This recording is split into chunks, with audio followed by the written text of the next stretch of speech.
Everybody always mentions the Mahomes versus Allen rivalry, but to me, that's not a real one. Josh has never beat Pat in the playoffs and hasn't even made a Super Bowl. But the rivalry Patrick Mahomes had with Joe Burrow was something special. Mike Hilton on the sideline after beating the Bills and saying, "We'll see y'all in Burrowhead." Not Arrowhead, but BurrowHead. The Cincinnati Bengals had beaten Mahomes 3 straight times, and they were headed back to Kansas City for the AFC Championship game again, and they wanted everyone to know it. But here's the thing about poking a wounded animal. Sometimes the animal bites back.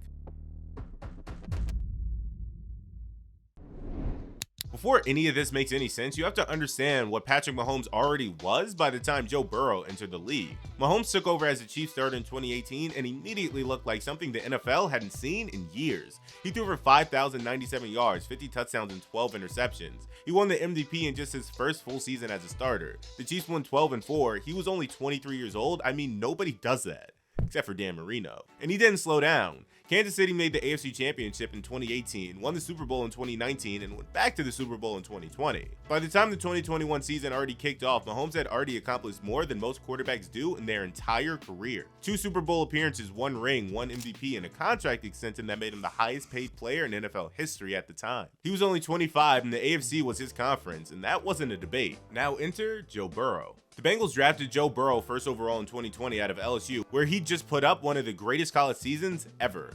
But the team he walked into was a mess. Cincinnati had gone 2-14 the year before. The offensive line was bad, genuinely one of the worst in football. The roster had holes everywhere, and before Burrow could even finish his rookie year, he tore his ACL in week 11. So while Mahomes was hoisting Lombardi trophies and stacking accolades, Burrow was rehabbing a knee and trying to prove he belonged on an NFL field. The trajectories couldn't have been more different. One guy was already the king, the other was still trying to fight to survive. But Burrow came back in 2021 and the Bengals looked different. He threw for 4,611 yards, 34 touchdowns, and had a passer rating of 108.3.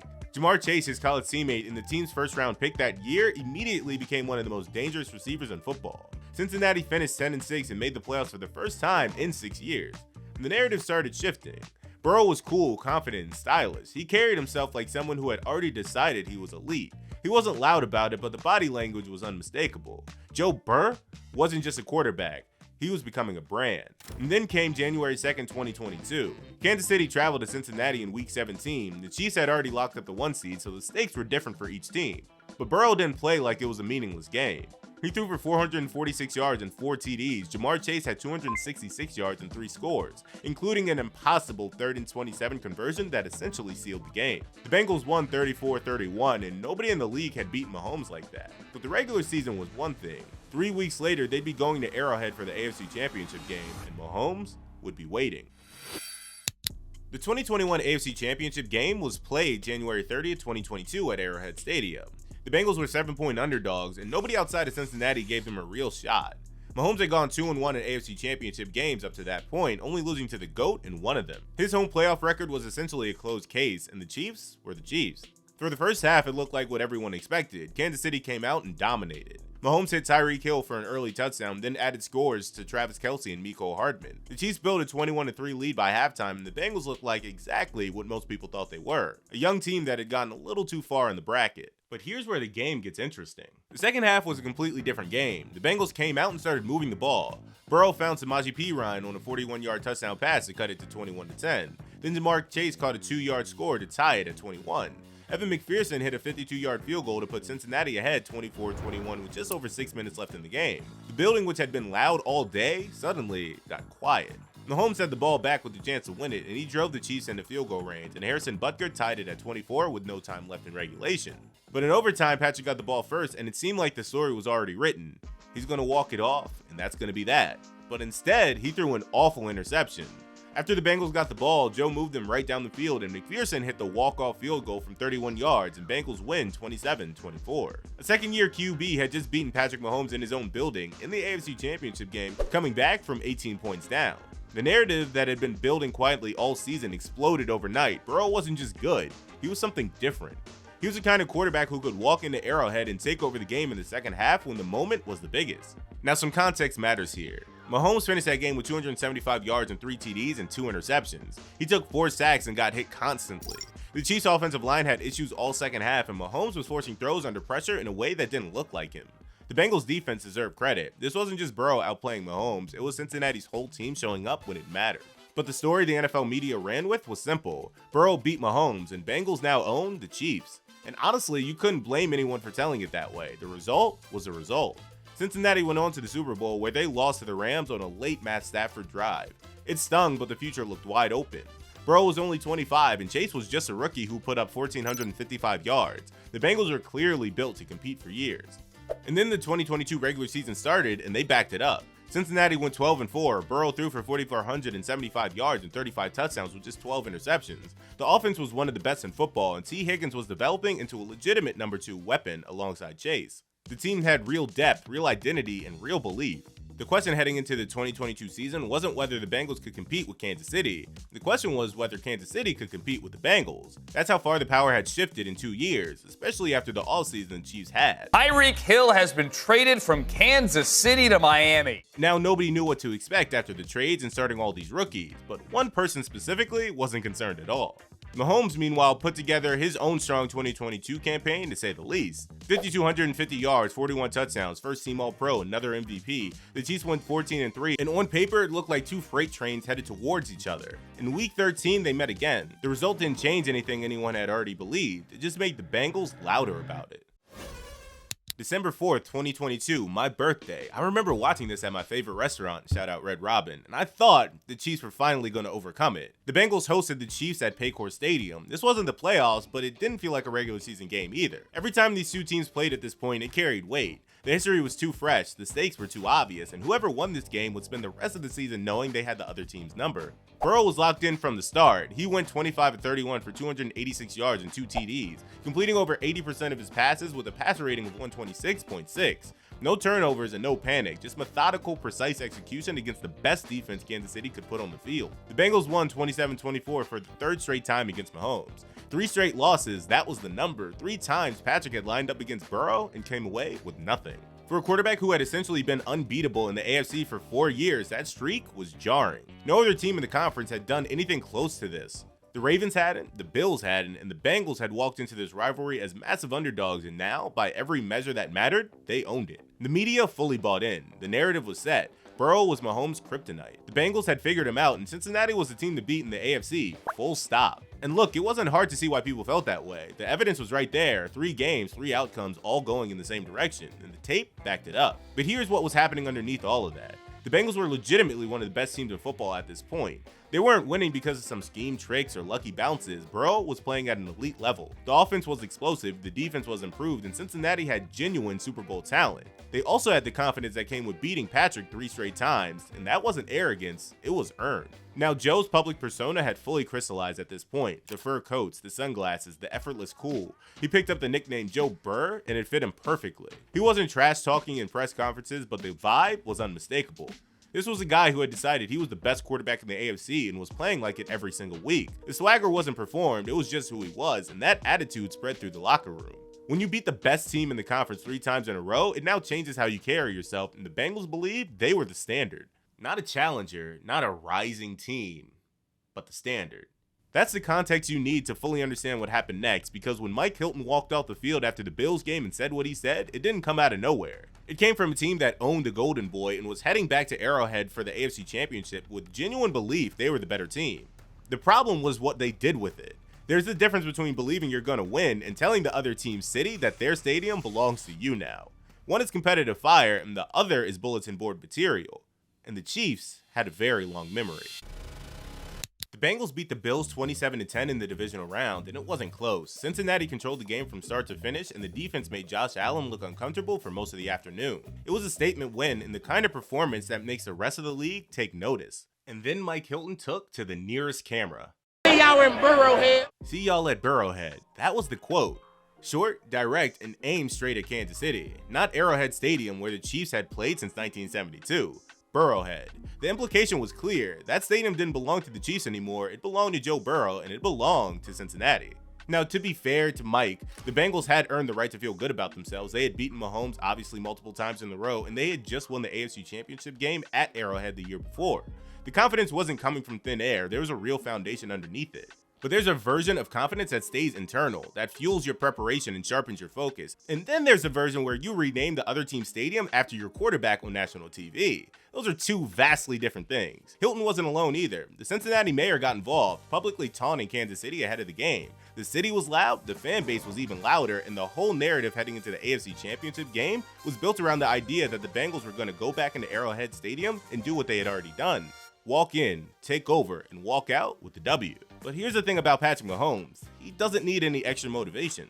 The guy shows up to every game prepared to win. But if you want to give him a reason to be locked in from the very first snap, announcing to the world that his home stadium has a new name is a reasonable way to do it. Travis Kelce heard the comments, the entire Chiefs locker room heard the comments, and Kansas City, which had been bounced from the playoffs the year before by this same Bengals team, was not in a forgiving mood. There's a pattern in sports where teams that have been dominant for a long time develop a kind of institutional anger when someone challenges their dominance publicly. It was the Patriots before them for 20 years, and now the Chiefs had been the class of the AFC for 4 straight years before Burrow showed up. They had been to 2 Super Bowls in that stretch, winning 1. Mahomes had never lost back-to-back playoff games, and now a team that had beaten them 3 straight times in a row was calling their stadium by a different name in front of the entire country. The Bengals had the results to back up the confidence, and Kansas City wasn't afraid of Cincinnati. They were angry at them. And that's a way more dangerous version of the Chiefs than the one that had just shown up expecting to win. The 2022 AFC Championship game was set. Bengals at Arrowhead, January 29, 2023, and we were all tuned in. The Bengals were coming in with 3 straight wins over Mahomes, a full city behind them, and a nickname for the stadium they were about to play in. The Chiefs were coming in with something quieter and more focused. There was a real calm before the storm. January 29th, 2023, Arrowhead Stadium, or BurrowHead, depending on who you ask. The Bengals came in riding high off of everything we've talked about. Cincinnati had every reason to believe this game was going to go the exact same way the last 3 had. But Kansas City had a different energy from the opening snap. Mahomes was precise early, not flashy, not improvising, just methodical and sharp. The Chiefs controlled the tempo from the start, moving the ball efficiently and keeping the Bengals' offense on the sideline. Kansas City's offensive line, which had been a liability in previous matchups against Cincinnati's pass rush, held up far better than they had the year before. Mahomes had time to go through his reads. He wasn't scrambling to survive, he was operating. The Bengals hung around, and that's honestly the best way to describe it. Cincinnati obviously wasn't blown out, and Burrow made some plays, and so did Jamar Chase, especially on some big 4th downs. The offense moved the ball in stretches, but the swagger that had defined this team all season, the loose, confident, we've been here before energy, didn't show up in the same way it had during the regular season. The Chiefs were faster to the ball, tighter in coverage, and more physical at the line of scrimmage than the Bengals had seen from them before. Kansas City had clearly watched the tape from all 3 losses and made adjustments. Mahomes finished with 326 yards and 2 TDs, no turnovers, and he took the Chiefs on 2 long scoring drives in the second half that chewed clock and kept Burrow watching from the bench. Now, the final sequence of this game is something Bengals fans will argue about for probably a really long time. The game was tied 20-20 late in the 4th quarter, and with a chance to tie or take the lead, Mahomes had the ball. The offense had moved the ball close to Cincinnati territory, then Mahomes scrambled towards the sideline and got hit out of bounds. The official threw a flag. It was a late hit. The penalty gave Kansas City a fresh set of downs and put Harrison Butker in field goal range. Bengals fans were furious, and the call was controversial at first, but on replay and a few years removed, honestly, that was just a really dumb play. The man was like 3 steps out of bounds and he still hit him. Cincinnati's sideline erupted, but the flag stood and the drive continued. With Butker hitting the game-winning field goal, the Bengals got the ball back with like 3 seconds left and Kansas City wound up winning 23-20. The Bengals didn't just lose, they had talked all that trash and lost on top of it. That's a hard thing to process. Cincinnati had been the better team in stretches, Burrow had opportunities, but they couldn't capitalize. That's football. Mahomes, to his credit, had put the Chiefs in a position where one call could win the game, and that's what elite quarterbacks do. They find a way to win the game. After the final whistle, Travis Kelce grabbed the microphone during the celebration and delivered his response to the Cincinnati mayor who had spent the week talking trash. For that Cincinnati mayor, know your role and shut your mouth, you jabroni! It was loud and it was direct, and it landed exactly the way Kelce intended. The Bengals had walked into that week with all the words, and Kansas City walked out with the trophy. Mahomes had answered every piece of trash talk on the field, and Kelce handled the rest. The revenge arc was complete. But the real story, the one that would define both franchises for years, was just beginning. Because what happened after that AFC Championship game didn't just settle a rivalry, it separated 2 franchises headed in completely different directions. After that AFC Championship, the two franchises went in completely opposite directions, and the gap between them has only grown wider every year since. Kansas City went on a run that nobody in the modern era has matched. The Chiefs won the Super Bowl in the 2022 season, then came back and won it again in 2023. Back-to-back titles, 3 Super Bowls in 5 years. They became the defining dynasty of the 2020s and the team that every other franchise is measuring itself against. Mahomes now has 3 Super Bowl MVPs, 2 league MVPs, and a playoff record that puts him in the conversation with the greatest quarterbacks who have ever played. When you look at what he's done before the age of 30, the argument for top 3 all time isn't a stretch anymore, it's the honest assessment. The infrastructure Kansas City built around him never stopped working. Andy Reid kept scheming, the front office kept finding pieces, Travis Kelce stayed, and when one weapon left, another emerged. The Chiefs didn't just get lucky with Mahomes, they built an organization capable of maximizing him every single year. That's what separates a good team from a dynasty. Good teams have great players, dynasties have systems that sustain greatness. Now look at Cincinnati. The Bengals haven't made the playoffs since the AFC Championship loss, not once. The window that looked wide open in January 2023, the one with Burrow at 26, Chase in his second year, and Higgins developing into a legitimate 1B, that window didn't stay open the way everyone expected.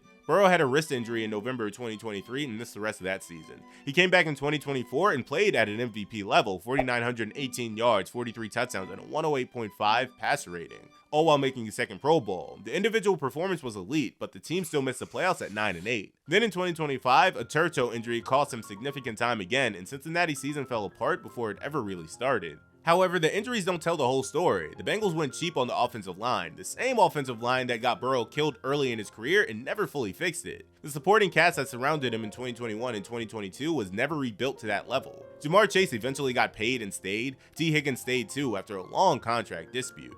But the depth, the cohesion, and the organizational commitment to building a complete roster around a franchise QB, that never materialized the way it needed to. The contrast is stark. Mahomes has a franchise that treats every offseason like a championship is on the line because for them, it always was. Burrow has spent the last 3 years fighting injuries and organizational decisions that have made his job harder than it really needed to be. He's still one of the best quarterbacks in football, but being great at quarterback isn't enough if the people around you aren't committed to the same standard. The Bengals had Mahomes' number, they had the moment, and they had BurrowHead.